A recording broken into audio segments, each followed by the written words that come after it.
வாணலி நல்லா சூடானதும் கொஞ்சமாக எண்ணெய் விட்டு அதில் வந்து பட்டை, கிராம்பு, ஏலக்காய், பிரியாணி இலை சேர்த்து கொஞ்சமாக சோம்பு சேர்த்து நல்லா பொரிக்க விட்டுருங்க. இது பவுலில் கொஞ்சமாக தயிர் எடுத்து அது கூட தனியா பவுடர், கரம் மசாலா, மஞ்சள் தூள், மிளகாய் தூள், ஜீரக பவுடர், தேவையான அளவு உப்பு சேர்த்து நல்லா கலந்துக்கோங்க.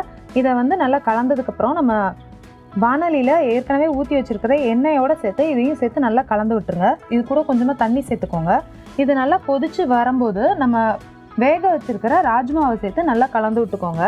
இது கூடயே கொஞ்சமாக மிளகுத்தூளும் சேர்த்துக்கோங்க. இப்போ இதை நல்லா கலந்து விட்டு கொதிக்கட்டும். நம்ம வேக வச்சுருக்கிற ராஜ்மாவில் கொஞ்சமாக எடுத்து ஆற வச்சுட்டு அதை லைட்டாக அரைச்சிக்கோங்க. ராஜ்மா குருமா நல்லா கொதிச்சதுக்கப்புறமா நம்ம அரைச்சி வச்சுருக்கிற விழுதையும் ஒன்றா சேர்த்து எண்ணெய் பிரிகிற மாதிரி கொதிச்சதுக்கப்புறமா நம்ம கொஞ்சமாக கொத்தமல்லி இலை தூவி இறக்குனீங்கன்னா ராஜ்மா கறி தயார்.